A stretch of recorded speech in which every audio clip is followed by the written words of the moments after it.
नमस्ते, welcome to refuge online Hindi शबरी वान विकास लेवल 1 पार्ट 5 பார்க்க போகிறோம். தூ அப்படின்னா நீ, யூ. தும் அப்படின்னு வந்துச்சுன்னா நீங்கள் அப்படின்னு சொல்லுவோம். தூ அப்படின்னா நீ. ஸோ தும் அப்படின்றது வேறு, தூ அப்படின்றது வேறு. தூ அப்படின்னா நீ அப்படின்னு அர்த்தம். நீ இங்கே வா, நீ அங்கே போ அப்படி சொல்லுவோம்ல, அந்த நீ அப்படின்றது தான் ஹிந்தியில் தூ அப்படின்னு சொல்கிறாங்க. என்ன சொல்கிறாங்க? தூ மீன்ஸ் நீ, யூ. ஸோ இங்கே நெக்ஸ்ட்டு நம்ம என்ன பண்ண போகிறோம்னா, இது பேஸ் பண்ணி சென்டென்சஸ் தான் பார்க்க போகிறோம். இந்த ஃபர்ஸ்ட் திங் உங்களுக்கு என்ன தெரியணும் அப்படின்னா, இதை ரீட் பண்ணுங்கள். தூ மிகவும் நெருக்கமுள்ள மற்றும் மரியாதை தராத இடத்தில் உபயோகிக்கப்படுகிறது. தூ என்று தொடங்கினால் ஹை என்று முடிக்கவும். தூ அப்படின்றது எங்கே நம்ம யூஸ் பண்ணுறோன்னா, நம்மளோட ரொம்ப நெருக்கம் உள்ள, அதாவது நம்ம க்ளோஸ் ஃப்ரெண்ட்ஸ் கிட்ட பேசும்போது நீங்கள் வாங்கன்னு பேச மாட்டோம், நீ வா போ அப்படி தான் பேசுவோம் இல்லையா? ஃப்ரெண்ட்ஸ் கிட்ட நீங்கள் இங்கே வாங்க அப்படி சொல்ல மாட்டோம் இல்லையா? நீ என்ன பண்ணுற, நீ படிச்சிட்டியா, நீ எழுதிட்டியா, ஸோ நீ அப்படின்னு வச்சு தான் நம்ம பேசுவோம். அப்போது நமக்கு ரொம்ப க்ளோஸ்டாக இருக்காங்கல்ல, அவங்கக்கிட்ட தான் நம்ம தூ அப்படின்றத பயன்படுத்தணும். இன்னொன்று, மரியாதை எங்கெல்லாம் நம்ம கொடுக்க தேவையில்லை, ரெஸ்பெக்ட் கொடுக்க தேவையில்ல, நீ அப்படின்னு எங்கேயா சொல்லாமல் அங்கெல்லாம் நம்ம இந்த தூ அப்படின்றத யூஸ் பண்ணலாம். ரெண்டாவது என்னென்னா, தூ அப்படின்னு ஒரு சென்டென்ஸ் ஆரம்பிச்சுது. ஒரு சென்டென்ஸை நீங்கள் தூன்னு ஆரம்பிச்சிங்கன்னா அது என்னன்னு முடியணும்? ஹை. ஒரு சென்டென்ஸ் தூன்னு ஆரம்பிச்சதுன்னா அது ஹை அப்படின்னு முடியணும். தூன்னு ஆரம்பிச்சதுன்னா எப்படி முடியணும்? ஹை அப்படின்னு தான் முடியணும். சரிங்களா? இங்கே பாருங்கள், தூ is used for close ones where respect is not an issue. So respect கொடுக்கணுன்ற அவசியம் இல்லை, நம்ம ரொம்ப க்ளோஸ்டு ஒன்ஸ்க்கு தான் நம்ம யூஸ் பண்ண போகிறோம். வென் யூ ஸ்டார்ட் வித் தூ எண்ட் வித் ஹை. ஸோ நீங்கள் தூ அப்படின்னு அந்த சென்டென்ஸை ஸ்டார்ட் பண்ணிங்கன்னா ஹை அப்படின்னு தான் நீங்கள் அந்த சென்டென்ஸை முடிக்கணும். So first sentence, what do you do. நான் அகெயின் அண்ட் அகெயின் எல்லா சென்டென்ஸ் பார்க்குற வீடியோஸ்லையும் சொல்கிறது தான், இப்போ ஒரு சென்டென்ஸ் உங்களுக்கு இங்கிலீஷில் கொடுத்தாங்கன்னா அதை நீங்கள் அப்படியே ஹிந்தியில் ட்ரான்ஸ்லேட் பண்ணிங்கன்னா கொஞ்சம் மாற்றம் வரும். சரிங்களா? இப்போ ஹிந்தியில் இருக்கிறது, இப்போ இங்கே வாட்டுன்னு இருக்குது, வாட்க்கு என்ன ஹிந்தியில் கியா. இங்கே ஃபஸ்ட்டு பாருங்கள், கியா இல்லை தூ தான் இருக்குது. நீங்கள் இங்கிலீஷில் இருக்கிறத அப்படியே ஹிந்தியில் ட்ரான்ஸ்லேட் பண்ணும்போது இங்கே இருக்கிறத அப்படியே எடுத்து இங்கே போடலாம், அதுக்கான மீனிங்னு போட்டிங்கன்னா சென்டென்ஸ் தப்பாகிரும். ஆனால் இந்த இங்கிலீஷ் சென்டென்ஸை தமிழில் பாருங்கள், வாட் டு யூ டூ, நீ என்ன செய்கிறாய். இந்த தமிழில் இருக்கு இல்லையா, இதை நீங்கள் ஹிந்தியில் ட்ரான்ஸ்லேட் பண்ணிங்கன்னா ரொம்ப ஈஸியாக இருக்கும். ஸோ இங்கிலீஷ் டு ஹிந்தி ட்ரான்ஸ்லேஷனை விட தமிழ் டு ஹிந்தி ரொம்ப ஈஸி. இப்போ பாருங்கள், தமிழில் இருக்கிறத நம்ம அப்படியே இதுக்கு என்ன மீனிங்னு தான் இங்கே எழுத போகிறோம்.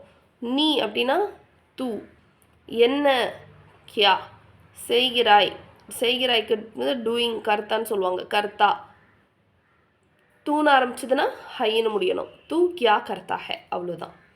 நீ என்ன செய்கிறாய், தூ கியா கர்த்தா ஹே.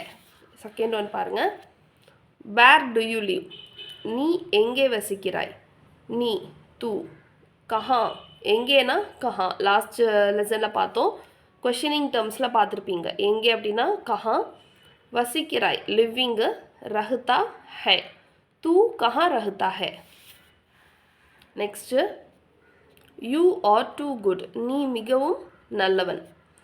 தூ மிகவும் அப்படின்னா பகுத் அச்சா ஹே, தூ பகுத் அச்சா ஹே. நீ ரொம்ப நல்லவன் அப்படின்னா தூ பகுத் அச்சா ஹே. Next, why do you cry, நீ ஏன் அழுகிறாய்.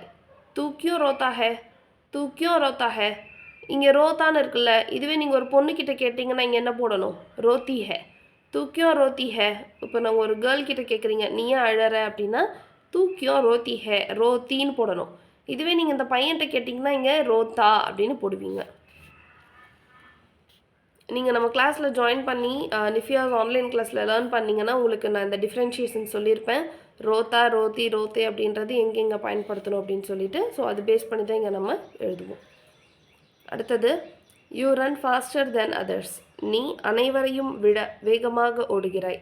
நீ அனைவரையும் விட வேகமாக ஓடுகிறாய்.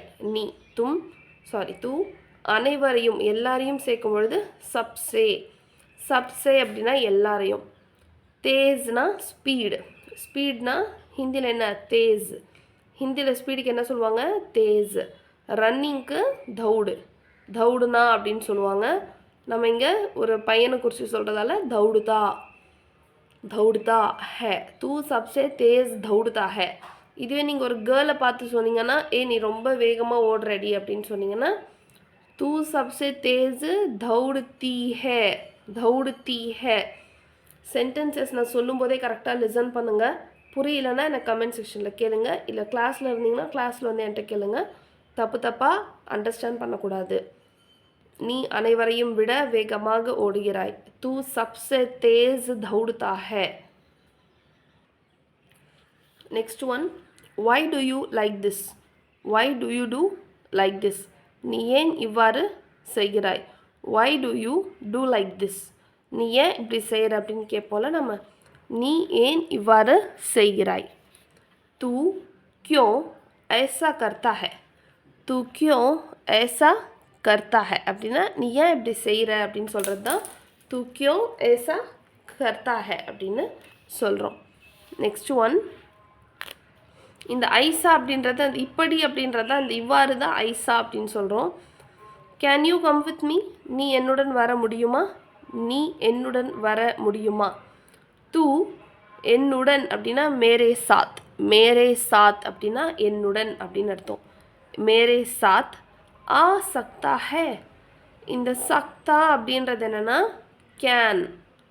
இந்த முடியுமா அப்படின்றதுக்கு தான் ஹிந்தியில் சக்தா, சக்தி, சக்தே அப்படின்னு சொல்லுவோம். இது சக்தா. தூ மேரே சாத் ஆ சக்தா ஹே. தூ மேரே சாத் ஆ சக்தா ஹே. You sing well. நீ நன்றாக பாடுகிறாய். You sing well. நீ நன்றாக பாடுகிறாய். தூ खूब गाता है. तू खूब गाता है. खूब அப்படின்னா நல்லா, गाता அப்படின்னா சிங்கிங். तू खूब गाता है. You listen to your mind. நீ மனதின் பேச்சை கேள். You listen to your mind. நீ மனதின் பேச்சை கேள். நீ தூ இந்த மனசு தான் ஹிந்தியில் தில் அப்படின்னு சொல்லுவாங்க. தில் கி பாத். பாத்னா பேச்சு. தில் கி பாத் மான். மான் அப்படின்னா கேட்குறது. நீ அதை வந்து கேளு அப்படின்னு சொல்கிறோம்ல, அதை தான் வந்து தூ தில் கி பாத் மான். இந்த இடத்துல இப்போ நீங்கள் லிசனுக்கு அப்படின்றதுக்கு நீங்கள் சுன்னா அப்படின்றதும் படிச்சிருப்பீங்க. அப்போ என்ன போடலாம் அப்படின்னா தூ தில் கி பாத் சுன் அப்படின்னு போடலாம். மான் அப்படின்னு போடலாம், சுன் அப்படின்னும் போடலாம். லிசனிங் அப்படின்னா நம்ம சுன் அப்படின்னும் படிச்சிருக்கோம். அதனால நீங்கள் தூ தில் கி பாத் சுன் அப்படின்னும் நீங்கள் எழுதிக்கலாம். You get up early in the morning. நீ காலையில் சீக்கிரம் எழுந்திரு. தூ சுபஹ் ஜல்தி உட். தூ சுபஹ் ஜல்தி உட். தூ சுபஹ் அப்படின்னா காலையில், ஜல்தினா சீக்கிரமாக, உட்னா எழுந்திரித்தல். தூ சுபஹ் ஜல்தி உட். இப்போ உங்களுக்கு ஒரு டவுட் வரலாம், ஏன் மேம் நம்ம இங்கெல்லாம் ஹை போடலை அப்படின்னு சொல்லிட்டு. இதெல்லாம் வந்து பார்த்திங்கன்னா கட்டளை வாக்கியம். அதாவது நம்ம ஒரு சென்டென்ஸை அதாவது ஆர்டர் பண்ணுற மாதிரி சொல்கிறோம். நீ உன்னோட பேச்சை கேளு, ஆர்டரிங்கு. காலையில் சீக்கிரம் எழுந்திரி, ஆர்டர். ஸோ ஆர்டர் பண்ணுற மாதிரிலாம் இருக்கும் பொழுது நம்ம ஹை போட மாட்டோம் சைடில். தூ கிடையாது. வேறு எப்படி ஆரம்பித்தாலும் ஒரு சென்டென்ஸை ஆர்டர் பண்ணுற மாதிரி, அதாவது இங்கே வா, அங்கே போ, இங்கே உட்காராத, இதை சாப்பிடாத, தினமும் இப்படி சாப்பிடு, நல்லா படி, இப்போ எழுது, சீக்கிரமாக எழுந்துரு, சீக்கிரமாக தூங்கு, அழாத, சிரிக்காத, இதெல்லாம் ஆர்டர் பண்ணுற மாதிரி சொல்கிறோம் இல்லையா. இது இந்த மாதிரி சென்டென்ஸ் வரும்போதெல்லாம் நம்ம ஹை, ஹூ அந்த மாதிரி எதுவுமே போட மாட்டோம். You sleep early in the night. You sleep early in the night. நீ இரவில் சீக்கிரம் தூங்கு. நீ இரவில் சீக்கிரம் தூங்கு. தூ ராத் கோ ஜல்தி சோஜா. தூ ராத் கோ. ராத் அப்படின்னா இரவு. இரவில் அப்படின்றதால ராத் கோ. ஜல்தினா என்ன? சீக்கிரம். சோஜா. சோஜானா தூங்கிடு. தூ ராத் கோ ஜல்தி சோஜா. Next, you go to the temple every day. You go to the temple every day. நீ தினமும் கோயிலுக்கு செல். நீ தினமும் கோயிலுக்கு செல். நீ தூ தினமும் ஹர் ரோஸ். ஹர் ரோஸ். ஹர் ரோஸ்னா டெய்லி. கோயில்னா மந்திர். மந்திர் ஜா. ஸோ செல் அப்படின்னா என்ன? கோயிங் தானே. பூஜா. தூ ஹர் ரோஸ் மந்திர் ஜா. தூ ஹர் ரோஸ் மந்திர் ஜா. You accept the words of the elders. நீ பெரியவர்களின் பேச்சை ஏற்றுக்கொள். நீ பெரியவர்களின் பேச்சை ஏற்றுக்கொள். தூ படோங் கி பாத் மான். தூ படோங் அப்படின்னா பெரியவங்க, பாத் அவங்களோட பேச்சை, மான் அப்படின்னு போடலாம். வேறு என்ன போடலாம்? சுன் அப்படின்னு போடலாம். தூ படோங் கி பாத் சுன் அப்படின்னு போடலாம். தூ படோங் கி பாத் மான் அப்படின்னு போடலாம். அடுத்தது, you do physical exercise in the evening. நீ மாலையில் உடற்பயிற்சி செய். நீ மாலையில் உடற்பயிற்சி செய். தூ ஷாம் கோ கசரத் கர். ஷாம் கோ ராத் அப்படின்னா நைட்டு, ஷாம் அப்படின்னா ஈவினிங்கு, கசரத் அப்படின்னா உடற்பயிற்சி எக்ஸர்சைஸ், டூயிங் டூ செய்யின்னு சொல்கிறோம்ல அதுதான் கர். தூ ஷாம் கோ கசரத் கர். நீ மாலையில் உடற்பயிற்சி செய். தூ ஷாம் கோ கசரத் கர். Next one, you drink milk at night.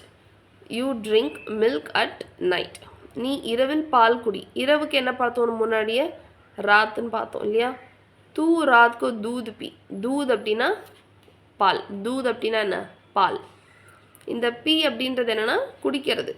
நீங்கள் வேர்ப்ஸில் பார்த்துருப்பீங்க, பீனா பீத்தா பீத்தி பீத்தேன்னு பார்த்துருப்பீங்க. ஸோ பி அப்படின்னா ட்ரிங்க். தூ ராத் கோ தூத் பி. நீ இரவில் பால் குடி. ஸோ நிறைய சென்டென்சஸ் பார்த்தாச்சு. இந்த சென்டென்சஸ் எல்லாமே நீங்கள் ஒரு முறை கண்டிப்பாக உங்கள் நோட்டில் எழுதி பார்க்கணும். எழுதி பார்த்துட்டு ரிப்பீட்டடாக இது எப்படி ட்ரான்ஸ்லேட் பண்ணியிருக்காங்க, உங்களுக்கு ஏதாவது புரியலன்னா, டவுட் இருந்துச்சுன்னா கேளுங்க. எழுதி பாருங்கள் ஃபஸ்ட்டு. எழுதி பார்த்துட்டு அதுக்கப்புறம் நீங்கள் உங்கள் ஃப்ரெண்ட்ஸ்கிட்டயோ ஃபேமிலிக்கிட்டேயோ இல்லை அப்பா அம்மாக்கிட்டேயோ பேசி பாருங்கள். பேசி பார்க்கும்பொழுது ஃப்ளூயண்ட்டாக வர மாதிரி பாருங்கள்.